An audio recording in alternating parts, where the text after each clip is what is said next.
আমিরাতে চলা 2 মাস ব্যাপী সাধারণ ক্ষমা কার্যক্রমে বৈধ হতে আগ্রহী প্রবাসীদের জন্য শর্ত শিথিল করল দেশটির সরকার।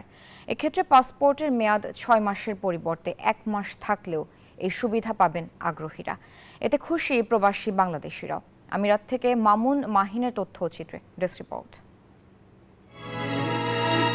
গেল 1 সেপ্টেম্বর থেকে চলছে আমিরাতে 2 মাস ব্যাপী সাধারণ ক্ষমা কার্যক্রম। এতে শর্ত সাপেক্ষে দেশটিতে বসবাসরত অবৈধ প্রবাসীদের বৈধ হওয়ার সুযোগ দিয়েছে আমিরাত সরকার। জেল জরিমানা ছাড়া এই সুযোগকে কাজে লাগিয়ে অনেকেই বৈধ হচ্ছেন, কেউ বা আবার দেশে ফিরতে পারছেন। তবে এক্ষেত্রে ভিসা প্রসেসিং করতে পাসপোর্টের মেয়াদ 6 মাস থাকা জরুরি হয় অনেকেই পড়েছিলেন দুশ্চিন্তায়। এবার সেই নিয়মেও পরিবর্তন আনা হয়েছে। 6 মাসের পরিবর্তে পাসপোর্টের মেয়াদ 1 মাস থাকলেও ভিসা লাগানোর সুযোগ দেওয়া হচ্ছে। আমিরাত সরকার নতুন নিয়ম করছে, যাদের পাসপোর্টের মেয়াদ মিনিমাম 1 মান্থ আছে তারা এখন ভিসা প্রসেস করতে পারবে এবং ভিসা প্রসেস করার পরে তারা আবার পাসপোর্ট রিনিউ করতে পারবে। মূলত বৈধতা নিশ্চিত কার্যক্রম আরও দ্রুত করতেই এমন সিদ্ধান্ত নিয়েছে আবুধাবি।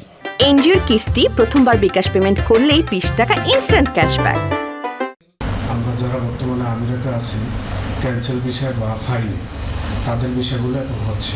নতুন করে কোনো ধরনের বিষয় হচ্ছে না বাংলাদেশ থেকে, প্লাস এখানে যারা নতুন ক্যান্সেল হচ্ছে তাদের বিষয়গুলো এখন হচ্ছে না। সেক্ষেত্রে আমরা কোনো প্রতারকের পাল্লায় যে আমরা না পড়ি, যারা ভিসা লাগাতে চাচ্ছেন তারা টাইপিংয়ের মাধ্যমে, যারা আমরা টাইপিংয়ে আছি তাদের মাধ্যমে যোগাযোগ করে শিওর যেটা সেটা জেনে তারপরে ভিসা আপনারা লাগানোর চেষ্টা করবেন। কোনো প্রতারকের মাধ্যমে আমরা প্রতারকের পাল্লায় পড়বেন না।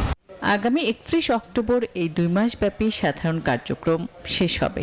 ধারণা করা হচ্ছে এরপরে অবৈধ প্রবাসীদের নিয়ে কঠোর অবস্থান নিতে পারে আমিরাত সরকার। Desk report, news 24।